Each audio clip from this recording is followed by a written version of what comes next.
Okay, so now that we're comfortable with motion in one dimension and also projectile motion, which is one good example of motion in two dimensions, it's a good idea to start learning about relative motion.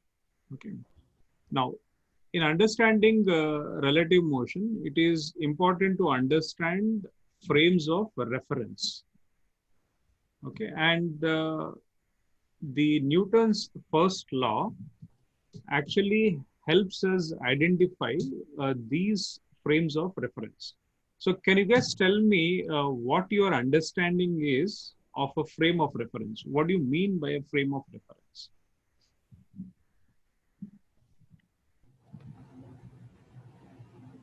So, if I say, okay, if I'm saying something as a frame of reference, what is a frame of reference? We view everything from that object. What is that, Siddharth? We view everything from that object. Very good. So we weave everything from, you can say, that object. And then, is it okay if I say that frame of reference is kind of, let's say, an observer? Can I say an observer is a frame of reference, kind of?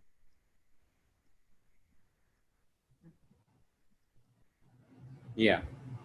Okay, so you have an observer who is trying to weave the motion of an object or a particle.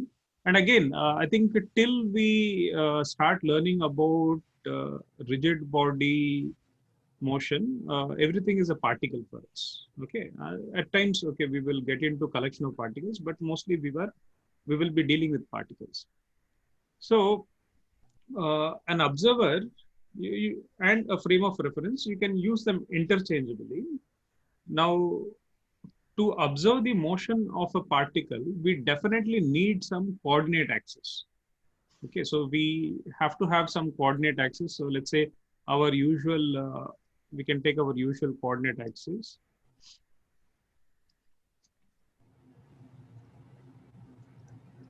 Okay, and then we need a clock. Okay, so to let's say measure the time. So let's say that is a clock, let's say. Okay, so we need a clock. And then we can assume that there is an observer, let's say, positioned at the origin, and some particle P is moving in space.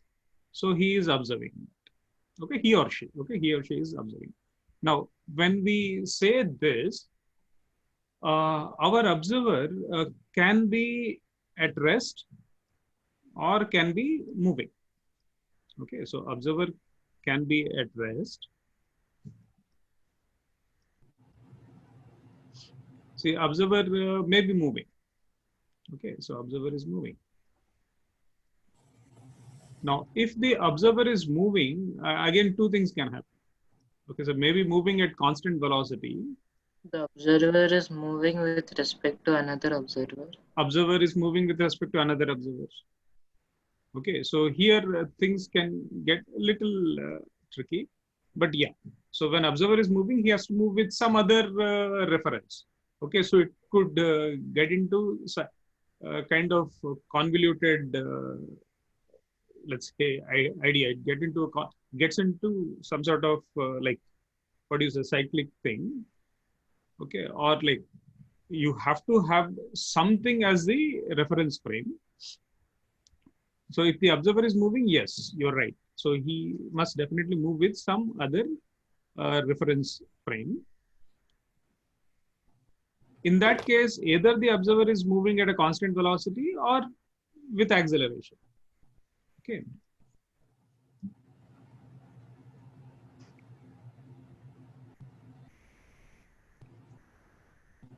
Now, uh, I'm sure you guys know Newton's first law, right? Okay. So what does Newton's first law tell us? Do you guys want to, let's say, state your understanding of Newton's first law again? Anyone?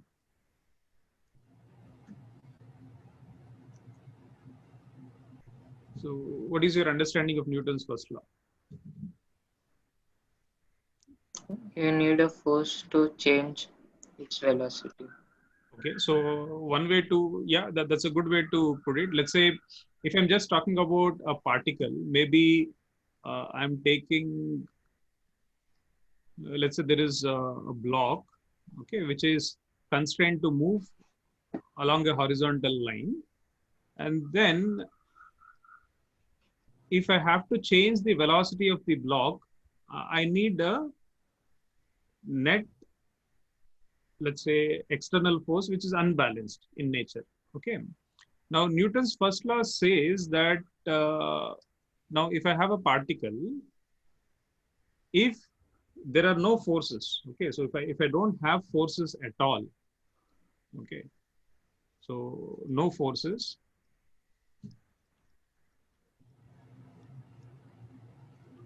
acting on a particle, and then which is very unlikely. Okay, so if you take any particle, uh, like no forces acting on a particle is very unlikely, because gravitational force will always act on particles on the surface of the earth, or let's say near the surface of the earth. Okay, and there are friction forces. Okay, so there is air resistance. So like having no forces is very unlikely, we know that. Okay, or the other thing which is kind of equivalent. Okay, so if no forces act, or we know that forces act, but sum of all these forces is zero. Okay, sum of all forces is zero.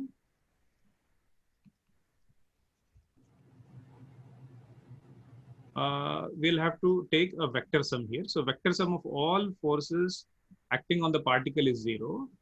Then the Newton's first law says that the particle, if it is at rest, it will continue to be at rest. If it is moving along a straight line at constant speed, it will continue to do so. Okay. So a particle at rest will continue to be at rest.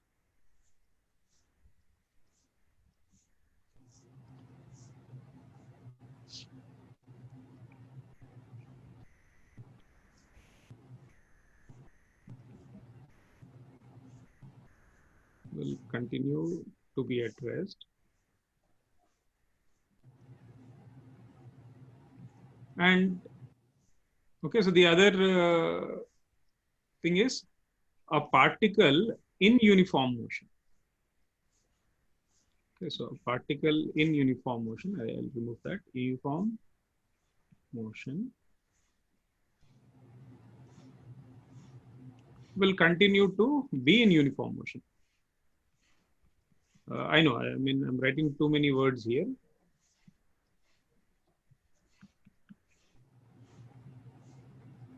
Do you guys understand this?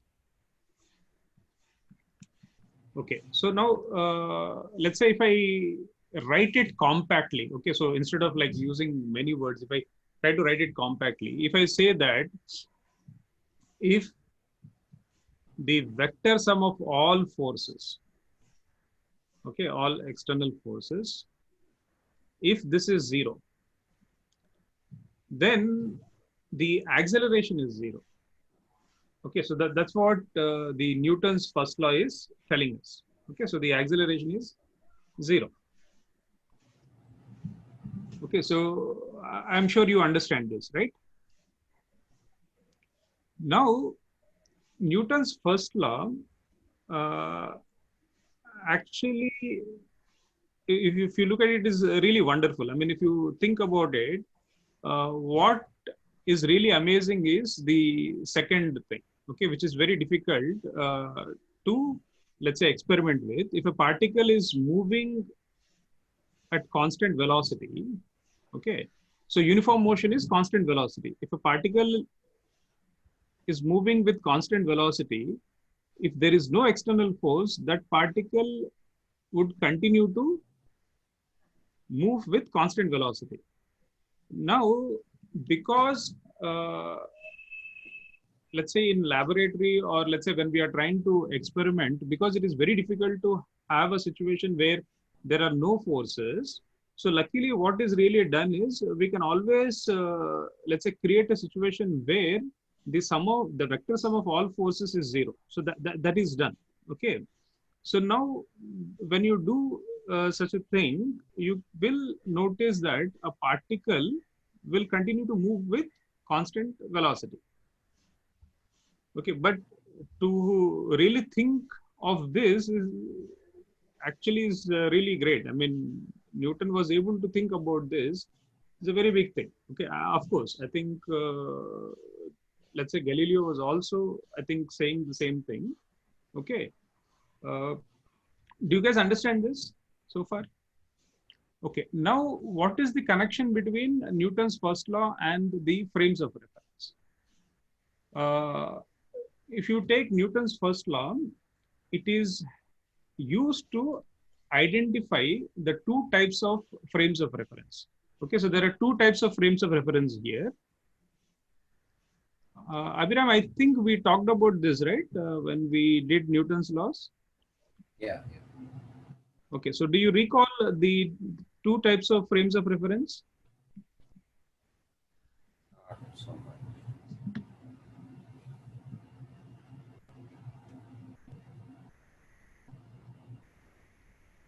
So one is a inertial frame of reference.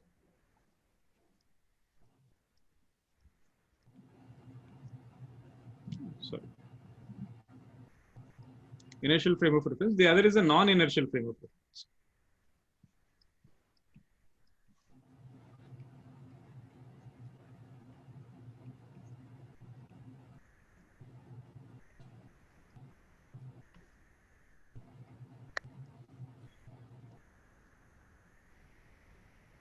So inertial frame and then non-inertial frame.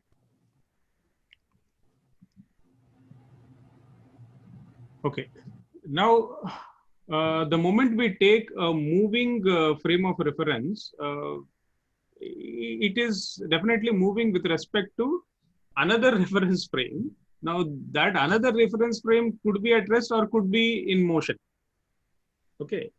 Now, to understand the difference between these two types of reference frames, let us take an example here. So let me construct an example here.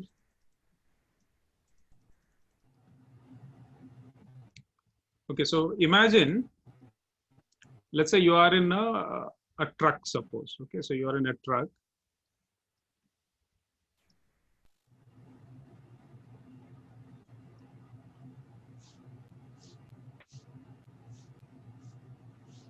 Let's say you are sitting somewhere here. Okay, so you are sitting somewhere here. Imagine that there's a seat belt. Okay, so let's say you're sitting here. Okay, and then there is a seat belt. So let's say you're sitting here. Okay, so you'll have to excuse my diagram, but let's say you're sitting here, and then you are like using a seat belt so that you can stay seated there. Now, somebody, let's say the bus is moving at, suppose the bus is moving forward at maybe, I don't know, 20 meters per second.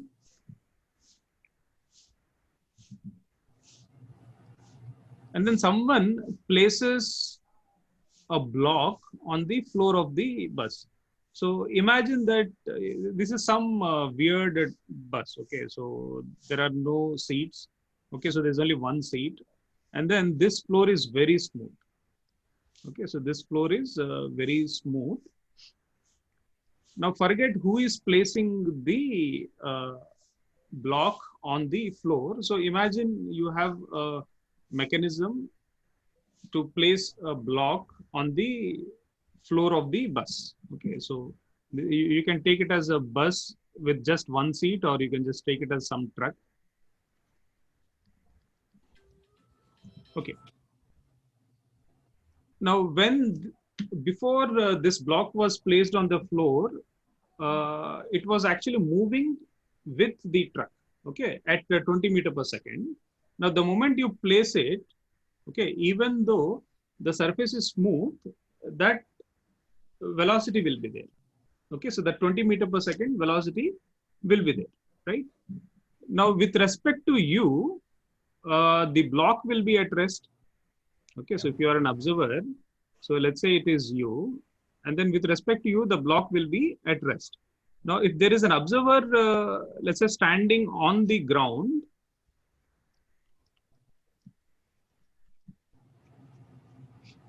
okay, so let's say this is your friend, suppose. Now, your friend says that you are moving to the right at 20 meter per second. The block is also moving at 20 meter per second. Okay, but you say that the block is at rest relative to you. Okay, so do you guys understand this situation? Yeah. Okay, now suddenly, suppose the bus or the truck applies brakes. Okay, so it applies brakes.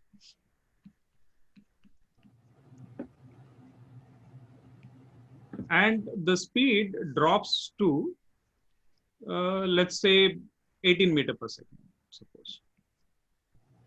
Now that there is no, let's say, interaction between the floor of the truck and the block, because I'm saying the surfaces are like very smooth. Okay, we are imagining that they're smooth. Then, relative to your friend, okay, your friend says that this block is actually moving to the right at 20 meter per second. This is with respect to your friend. Can I say that? Yeah. Your friend will say that. Now, how would you look at this block? Okay, so what would be the motion of the block relative to you? Okay, if the speed of the truck goes from 20 to 18 meter per second, so how will you, let's say, perceive the motion of the block? 2 meters per second. 2 meter per second. So it will be 2 meter per second in which direction? Away from you, right? Forward. Yeah, 2 meter per second in the forward direction. Do you understand this? Yeah. Okay, so it will be 2 meter per second in the forward direction. That is with respect to you.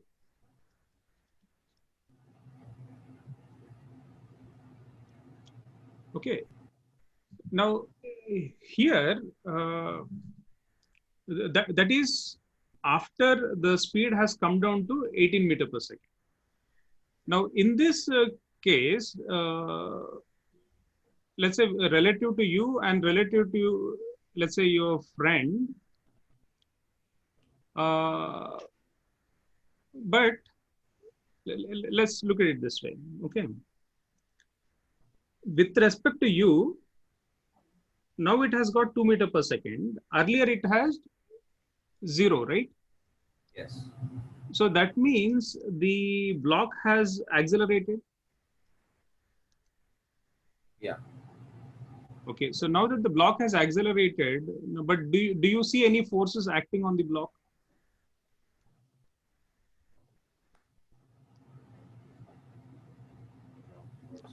Are there any forces acting on the block? No, no. See, the moment the truck applies the brakes, I think we are ignoring a lot of, let's say, details here.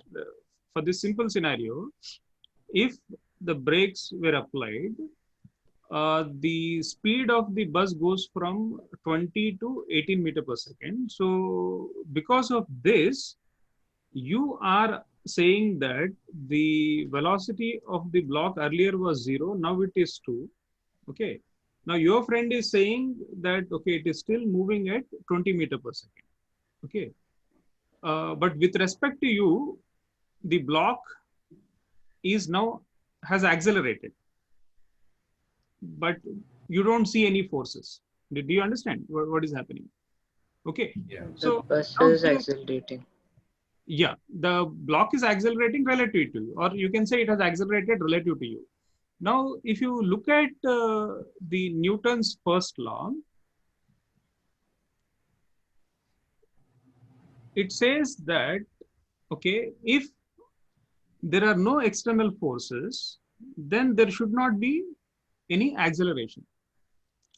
Yeah. But here, clearly, relative to you, you don't see any forces acting on the block. Well, any unbalanced forces. Of course, we have the gravitational force acting downwards. Okay, so let's say if m is the mass of the block, mg is acting downwards, and then the normal force is acting upwards. Those forces are there, but they're balanced. Okay, so the net force in the vertical direction is 0. So now, how do we really understand these situations, or how do we like take care of these situations? Okay. Now, one way to understand this is we have to understand that all three Newton's laws. Okay, so if you take Newton's laws, they were written by keeping a certain frame of reference in mind. Okay, so Newton's laws are written by, let's say, for inertial frames of reference. Okay, so Newton's first law or the second law is valid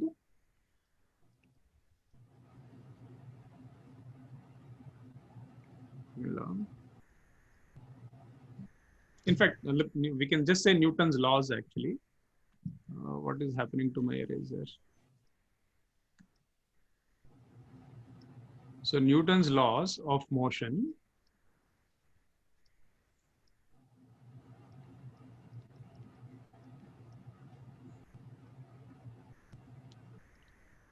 are valid in inertial frame of reference. Okay, so they are not valid in non-inertial frame of reference. Okay, but later on we will see, I think we will understand now itself that we'll have to make a minor adjustment so that we can work with Newton's laws in non-inertial frames of reference also.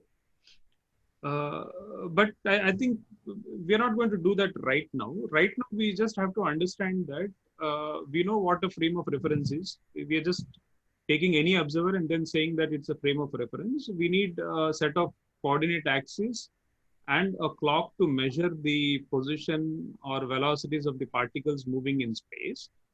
Okay, and there are two types of frames of reference. One is inertial, the other is non-inertial. Okay, now how do we understand this now? We are saying Newton's laws of motion are valid in inertial frame. Okay, so that means one way to classify these frames is, if I say a certain frame is inertial,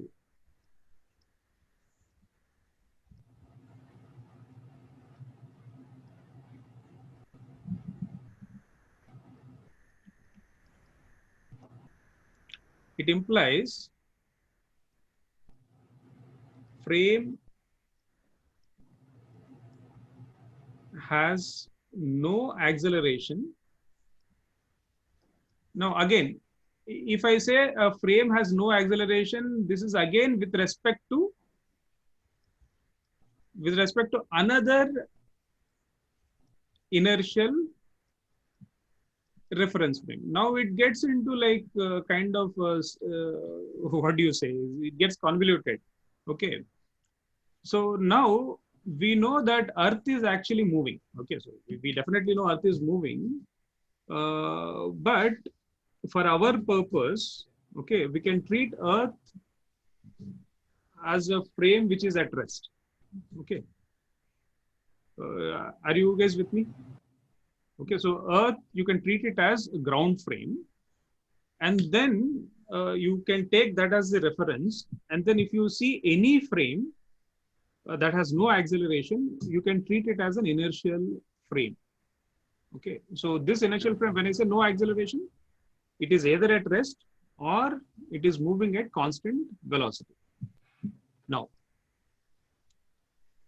if we say that a frame is non-inertial,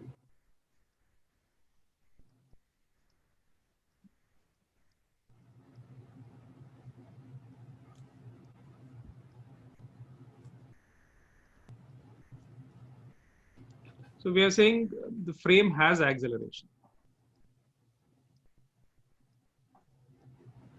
I don't know why the ink is spreading today. Has acceleration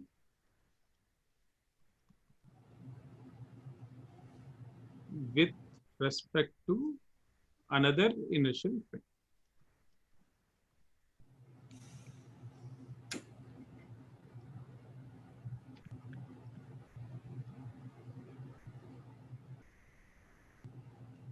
Are you okay so far?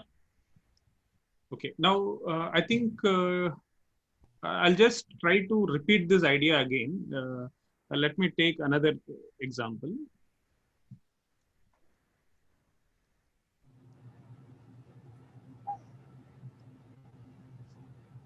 So let's take another bus. Okay. So you are inside the bus again. Okay, so let's say your friend has come to the bus station to bid goodbye to you. Okay. Now you are just simply standing. Okay, so now this is you and this is your friend.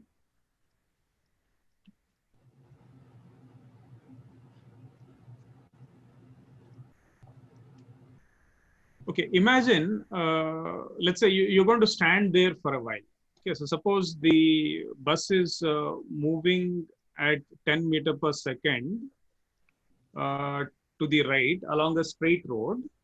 Then your friend says that, okay, so you are moving, let's say you are moving away from your friend at 10 meter per second to the left.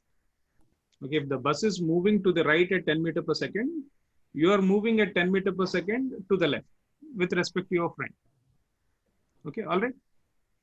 Now, your friend says that, okay, you are basically moving, but there are no forces and then everything is okay. So Newton's first law is okay. Now, the moment the bus accelerates, okay, so let's say the acceleration of the bus is, let's say, 2 meter per second now. If, let's say, we are taking a hypothetical case here, but let's say, imagine these things can be measured, right? If you assume that the bus is just simply moving along a straight road, the initial speed of the bus is, let's say, 10 meter per second, and then now the bus has acceleration. And you are still standing at the same spot. Okay. Now, definitely, relative to your friend, you are also accelerating in the other direction. Okay. So, can I say, with respect to your friend, you have an acceleration of 2 meter per second square. Sorry, why did I write meter per second? So, this is meter per second square. Relative to your friend, you have an acceleration of 2 meter per second square in the other direction. Now, if I take your friend as the frame of reference, okay, an observer, does he notice any unbalanced forces on you?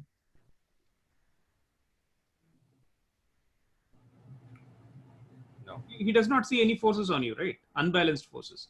So the gravitational force and the normal force provided by the ground, they are there, but they balance one another. Other than that, in the direction where he notices an acceleration of 2 meter per second square, he does not notice any forces, right? So in this case, your friend becomes a non-inertial observer.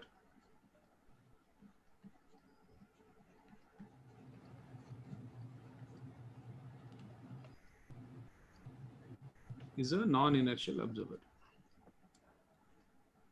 Okay, now I'll just quickly state what is normally done when you're working with non-inertial frames. Okay, so this is what is done. If you are a non-inertial observer, if you are observing an object, let's say your friend is observing you, all you have to do is you'll have to apply a non-fictitious force. Okay, it's not a real force. Okay, so there is no such force, but you pretend that there is such a force. Okay, so you would apply a non-real force. Okay, so it's a fictitious force. Okay, so the fictitious force is called as a pseudo force.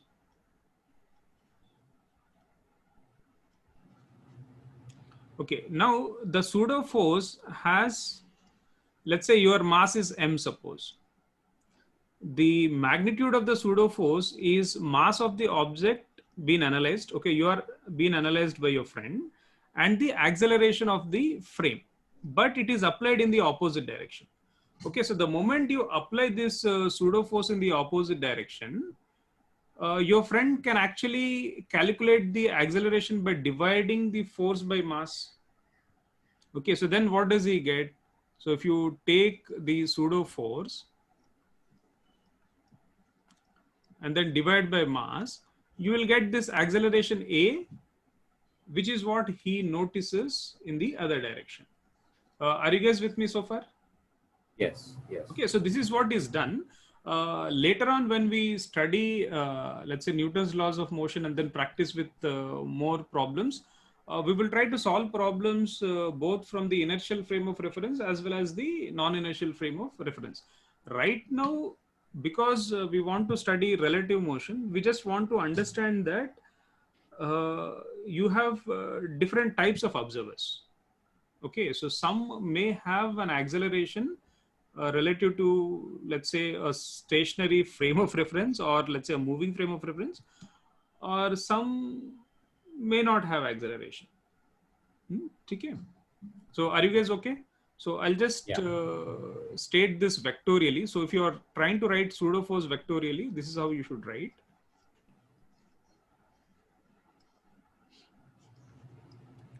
It is mass of the object that you are trying to analyze and acceleration of the frame. To be correct, you'll have to place a negative sign here, okay? Because it is always applied in the opposite direction of the frame. Okay. So guys, I think it is important to understand these two frames of reference. Are you guys okay so far? Okay. Now, another thing.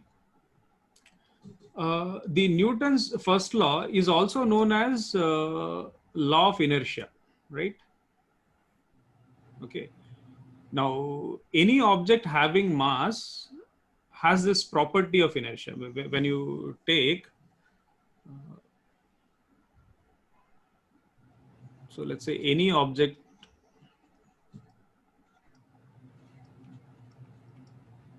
I don't know what is,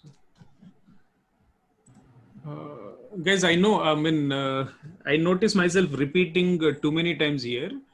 But do you guys understand the difference between the inertial frame and non-inertial frame? So I'm hoping that you're okay.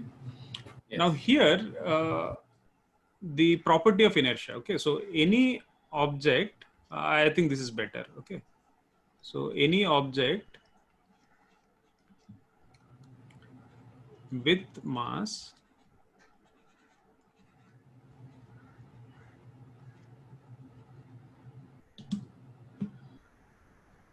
okay, so any object with mass has this property of inertia.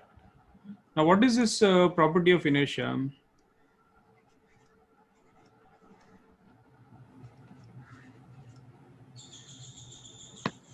So, property of inertia is like is the resistance to, let's say, changing the motion. Okay, or let's say the state of motion or state of rest, state of being at rest. Now, imagine this. I think if you, let's say, went on a tour, let's say, have you traveled in trains? Have you guys traveled in trains? Yeah. Okay. So now when you travel in trains, imagine if the train is moving at constant velocity. Okay. So if the train is moving at constant velocity along a straight track, if you are trying to play with a ball, okay, so you can actually throw a ball at your friend and then the ball, let's say, leaves you and then it can reach your friend, he can catch it easily and then he can throw it back to you. Okay, so what does that actually show? Because you're able to, let's say, play with a ball as if you are playing on a ground. Okay, so in a moving train you can play catches, you can do the same thing on a ground. Okay, so Yes. that means what? The ball is actually moving with the velocity of the train along that straight track. Okay, so you guys are moving with the same velocity. So the ball is also moving with the same velocity. So in the direction of the motion of the train, because there are no forces acting on the ball, whatever velocity the ball had, it will continue to have that velocity. Okay, so that's the property of inertia. I mean, it is amazing that any object with mass has that property. Now, I really don't know why that happens. Okay, so but any object with mass has this property. So, are you guys with me so far? Okay. Yes. Now, in that case, let's take a few other things.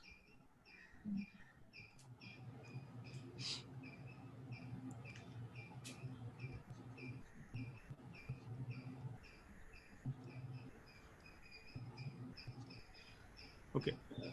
Still, we are looking at like one-dimensional motion.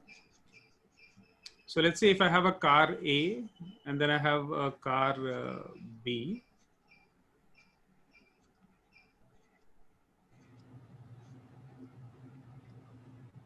And there's a person standing on the road.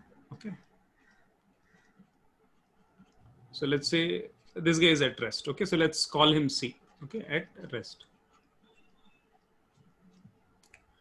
Now, if car B is moving at, let's say 30 meter per second, and then car A is moving to the right at 25 meter per second. Okay.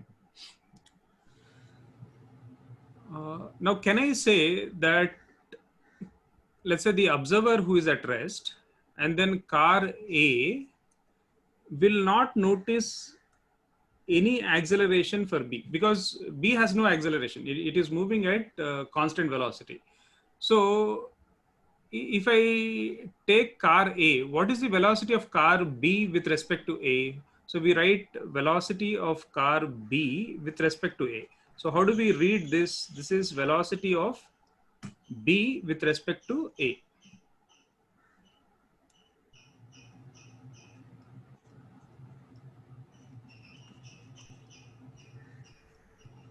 Velocity of B with respect to A. So what is the velocity of B with respect to A? 5 meter per second. 5 meter per second. So how do we get that? It's like velocity of B with respect to a ground frame. So we can say that is C minus velocity of A with respect to C. So that is 30 minus 25, which is plus 5. Now, what is the velocity of, let's say, A with respect to B? -5. Minus 5. So we can write here velocity of A with respect to C minus velocity of B with respect to C, which is 25 minus 30, which is minus 5. Yeah. Okay. I think these things you guys understand, right? Yes. Okay. Now suppose in this scenario, B applies brakes, suppose. Okay, so if B applies brakes, and then the speed of B drops from, let's say 30 meter per second to, let's say 28 meter per second in maybe, let's take some time. Okay, we're just imagining this. Now we still have this observer at rest, C. So this guy is still at rest. And then A is still moving at,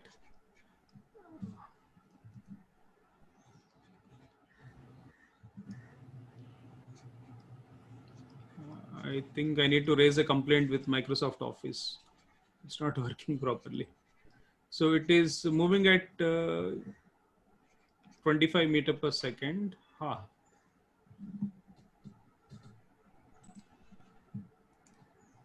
Okay, so now what I'm saying is the car B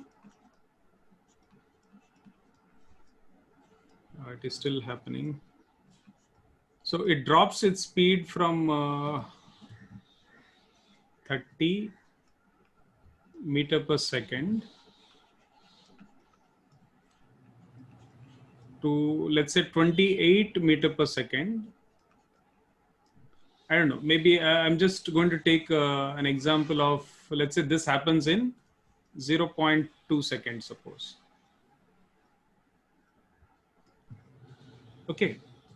Now in this case, okay, so in this case, what acceleration will this guy notice? Okay, so let's say if I'm looking at A, let's say with respect to A, the initial speed of car B. So let's say initial speed of car B is how much? That is plus 5. 30. The final speed of car B is, now it is moving at 28. So it will be plus 3. Yeah. Are you guys okay here?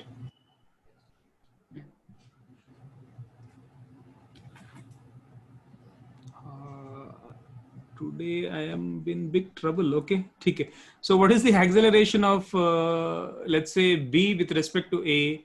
The change in velocity is minus 10 meter per second. very good. So 3 minus 5 by 0.2, and then that is 10 meter per second square. Okay. Now let's do the same calculation. Minus 10. Oh, minus 10. I'm sorry. Yeah, minus 10. So do the same calculation with respect to C. Same. So with respect to C, it will be same, because what is the initial acceleration? Initial acceleration is 30. Sorry, initial velocity is 30. The final velocity is 28.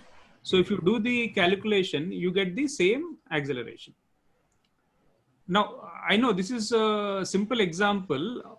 All I'm trying to illustrate here is, as long as two frames, okay, move at a constant velocity relative to one another, they would report the same values of acceleration of any other object being observed. In this case, A and C are observing B.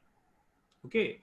So if B moves at constant velocity, they will report that there was no acceleration. Okay. So if B is accelerating, they will report the same acceleration. But are they reporting the same velocities? Is A and C, are they reporting same velocities? No. Okay, A and C are not reporting same velocities, but they would end up reporting the same acceleration. So when it comes to this point, okay, so are Newton's laws, let's say, valid for a frame which is at rest, as well as for a frame which is moving at constant velocity? The answer is yes. Okay, so that is where that example that I gave little while ago, okay, you are in a, let's say, train. Provided the train is moving at constant velocity, which is very unlikely, but let's say if you take it that way, then you can actually, in fact, if you can play like, you can throw balls at your friend and then play catches, okay, as if you are playing on a ground which is basically at rest. Okay, so do you guys understand this? Okay, Yes. so you can also imagine other situations. Okay, so suppose you are on a cruise ship. Okay, so you are going on a, let's say, I mean, I want to do that, but I don't know when I will be able to do that. So suppose you are on a cruise ship. Okay, now if this cruise is moving at constant velocity, I'm sure, I mean, I don't have this experience, but I'm guessing that people play long tennis on a cruise ship. Abiram, do you have any experience of cruise ships?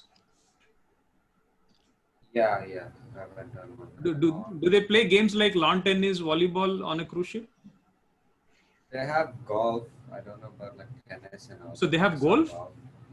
Yeah, golf. I don't know how, with all the wind and everything, how they're playing, but on the very top they have like some good sometimes. Okay, so because they're able to do that on a cruise ship really tells us that again, there is no difference between, let's say, a frame which is at rest and a frame which is moving at constant velocity. So that means you can basically carry out the same experiments, let's say, scientifically speaking. I mean, we are taking examples of like playing catches or playing golf or playing lawn tennis. Basically, you can do anything. And then you can also imagine this. Suppose, okay, imagine this. You are blindfolded. Okay, it's a very hypothetical scenario. Okay, you are blindfolded, and then let's say you are seated in a limo. Okay, so very nice car. Okay, so I've never been in a limo, but let's say you are sitting in a limo, you are blindfolded, and then the limo, let's say it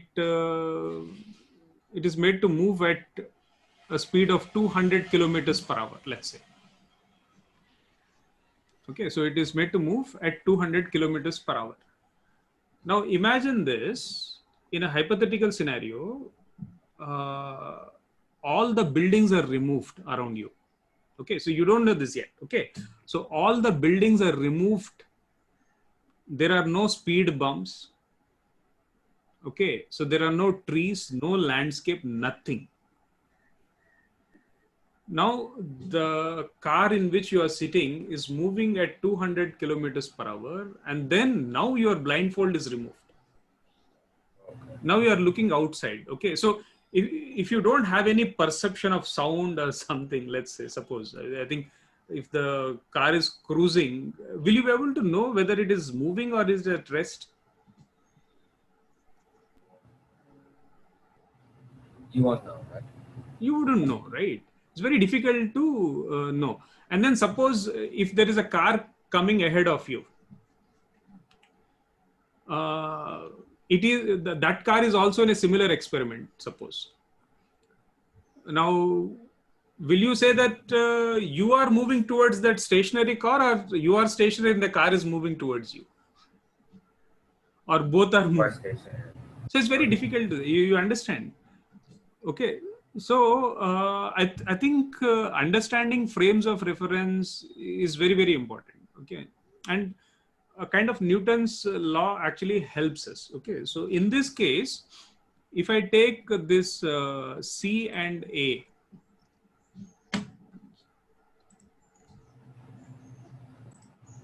okay, so this is what I was saying.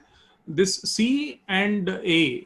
Okay, so the kind of, you can say, as far as, let's say, applying Newton's laws of motion, let's say verifying Newton's laws of motion, they kind of equivalent. Okay, so you can use either of the frames, a frame at rest or a frame moving at constant velocity. So basically the inertial frames. Okay, you guys are okay so far? Okay, so now what we will do is, okay, so now that we know these frames of reference, let us understand the relative motion in 2 dimensions. Okay. Again, here whatever we study here should still be applicable for 3D, but to keep things really simple, we're just going to talk about 2D motion. Now in 2 dimensions, so let's imagine there is a frame of reference. So you have this x-axis and then y-axis, and I'm like ignoring z-axis. Imagine there is an observer at this origin. Okay, so this is an observer. So you can call that O, and then there is another frame of reference, which we are calling it as O prime, and then this is X prime, and then Y prime. Now this frame of reference, if I assume that it is at rest, okay, so maybe we can call this as the ground frame of reference. And then this frame is moving. So you can imagine that there is an observer moving with this frame. Okay, because it is a moving frame. So let's use the symbol M. Now, the only assumption here is we want to work with only inertial frames of reference right now. Okay. So the frame which is x prime, o prime, y prime, okay, is moving at a constant velocity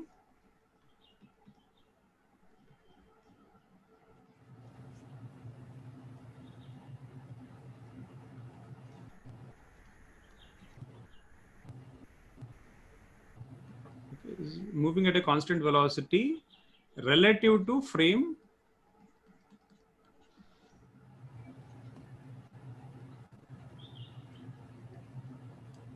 XOY. Okay, basically M is moving at a constant velocity relative to frame G. Now I can have a particle which is being observed. Okay, so P is a particle, suppose, being observed from both the frames. Now if I take the position vector of P relative to, let's say, O or G, you can write that position vector as,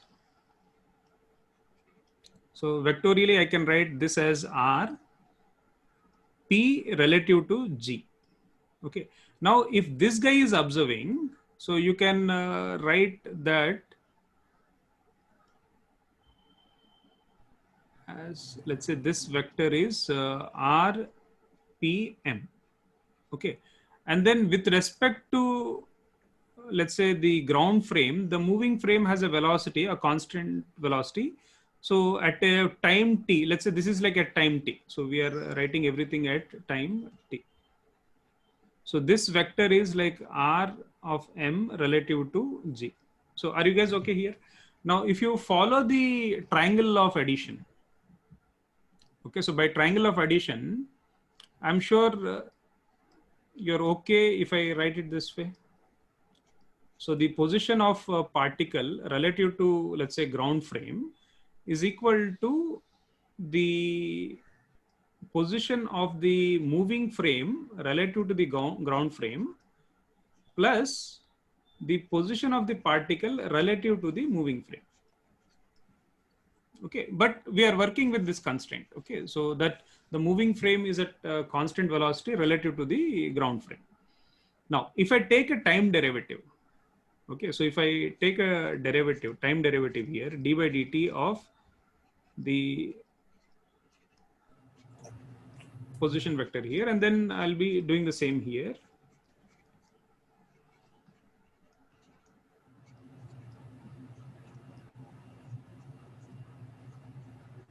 So I know, I mean, we're just trying to do these things slightly in a generic way without taking an example. I'll take an example slowly.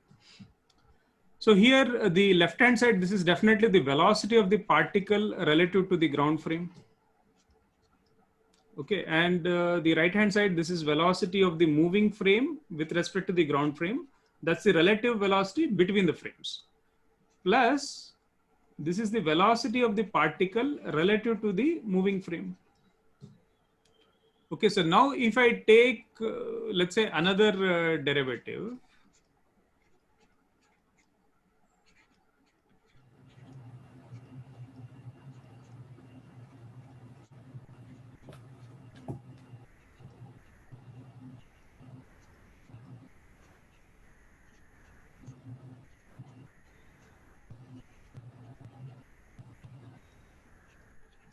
okay, so now what do you notice here?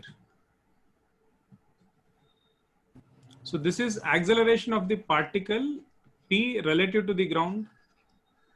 Okay, now what is the, okay, what will happen to this? Guys, what will happen to the derivative of the velocity of the moving frame with respect to the ground frame? So what is the constraint that we are working with here? In this discussion, we are saying the moving frame is at constant velocity relative to the ground. So what happens to this? Guys, what happens to this? That should be 0 because it has constant velocity.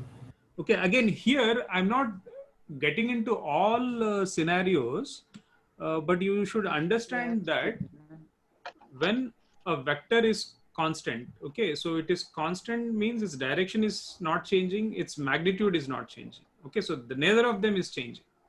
Do you get that? And Yes. then if I take the second term, okay, so this is like acceleration of the particle with respect to moving frame. So this is the same thing I showed you with the example of those, let's say, I mean, when we looked at this example, okay, so it is exactly the same thing. I mean, I took some numbers. This was like in one dimension. We're just showing you here. I'm just showing you here that as long as the moving frame moves with constant velocity relative to the ground frame, the acceleration of the particle being analyzed, okay, or acceleration of any object will be same from both the frames. Do you get this point? Okay. So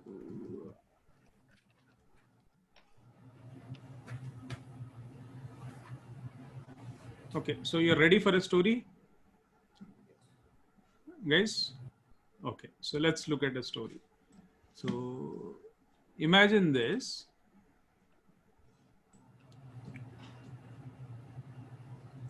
Okay, so let's say this is a paper sheet, suppose. Let's imagine this is a paper sheet.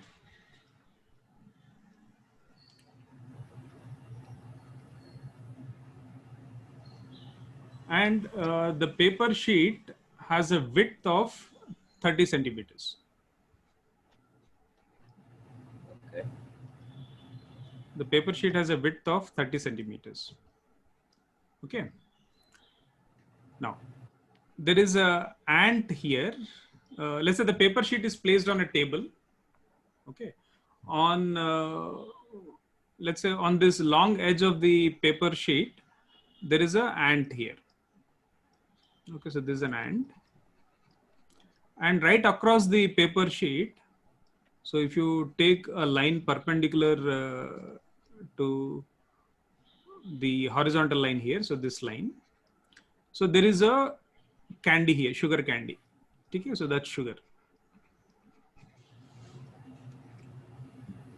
Now the ant wants to reach the, let's say, sugar candy. Now if, let's say if it starts walking towards the sugar candy at 5 millimeter per second, so obviously you can figure out in what time it reaches the sugar candy, right? So you can find this out. But now suppose, okay, so there is a mischievous boy, and then he sees this situation that the ant is trying to walk across the paper sheet and then reach the candy. Now, once the ant starts walking on the paper sheet, it is not looking at the candy. Okay, it's just walking along a straight path across the paper sheet along that dotted line. Now, if there is a mischievous boy, if he is trying to pull the paper sheet to the right at 3 millimeter per second. Okay, so what will happen? Will the ant reach the sugar candy once it goes to the other side of the paper sheet? So on the paper, the ant is still walking along the dotted line. So if you place a dotted line on the paper sheet, the ant is still walking along that. Okay, because the paper sheet is getting moved. Okay, so by the time the ant reaches the other side of the paper sheet, maybe the paper sheet has moved to this new position. Yes. Okay, and the dotted line is here. Let's say the dotted line is here. The ant will reach this position. Do you understand? Yes. Yeah. Okay. Now suppose this is a very smart ant. Okay. Now it realizes that this boy, stupid boy, is moving this paper sheet to the right at 3 millimeter per second. the ant can walk on the paper sheet at 5 millimeter per second, but it wants to make sure that it reaches the sugar candy, which is placed right next to the paper sheet on the other edge. So what should the ant do? It's a very intelligent ant. Okay. So what should it do? Its speed on the paper sheet is constant, 5 millimeter per second. What should it do? Okay, think. So guys, pay attention. I think what you're saying is that the ant should orient itself at an angle to the left, right? Yeah. Yeah, Yeah. very good. I think both of you are saying the same. So yeah, so if I take a situation here, let's say, no, definitely this ant, let's say, realizes that this kid is actually uh, moving this paper sheet to the right at 3 millimeter per second. So what it realizes is, okay, I want to stay. Well, now it doesn't care about that dotted line. Okay, so that dotted line is anyway moving to the right. So what the ant does is, if it does not do anything, okay, if it does not go against the velocity with which the paper is pulled to the right, okay, it is going to get moved to the right, okay, because it is on the paper. Okay, so the ant will try to orient itself in some direction like this to the left. So let's say that's the speed of the ant is 5 millimeter per second. Now, if I take a component of this 5 millimeter per second horizontally, it should kind of offset the velocity with which the paper is getting pulled to the right. So you should have 3 millimeter per second to the left. Now these two, okay, so they cancel one another. And then what is really left to the ant? The ant is left with 4 millimeter per second velocity across the paper. And then the ant is going to move with that velocity on the sheet of paper across the paper. Are you guys okay here? Abhiram, are you okay? So that means in what time will it actually reach the other end of the paper? So, sorry, this 75. is, so if it is trying to reach, in this case, the time taken will be, because the velocity that is available for the ant is 4 millimeter per second. So the displacement is 30 centimeters by 4 millimeter per second. Now, let's say if I convert this into, let's say centimeters also into millimeters. So what do I do? I think 1 centimeter is 10 millimeters, right? So Yes. I get 300 by 4 seconds. So that's about how much? 75 seconds. Now look at the other scenario.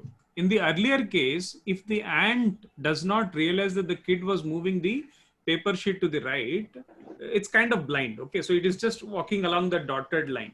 Okay, so when it walks along the dotted line, it has that entire 5 millimeter per second to cross the paper. Okay, so if you find the time here, okay, so find the time here, that is 30, I'll take 300 millimeters by 5 millimeter per second.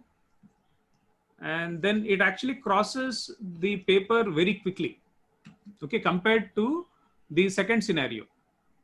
Okay, but the problem is it will not reach the sugar candy. It will go away from the sugar candy. So this, let's say, displacement, which is slightly away from the intended target position, this is known as the drift. Okay, so do you guys understand this? Okay. Now, guys, please let me know if you have questions here.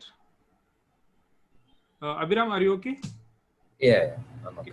The reason why I always teach this ant and sugar candy example is, in relative motion, there are problems involving, let's say, a river moving at a constant speed, and either a boat is trying to go from one bank of the river to the other, okay, or a person is trying to swim from one bank to the other. And then those type of problems, in those type of problems, you can actually take this water surface. Okay, so water surface as a thin paper sheet. Okay, and the boat or the swimmer is kind of ant. Okay, so the boat is going to have a speed relative to the water. Okay, similarly here we have the ant with a speed relative to the paper. Okay, so do you guys get the point? Yes. Yeah. Okay. So what I will do is I'll try to put a problem on board for both of you. You try to solve that problem, and then we will discuss that problem. Okay. Yeah.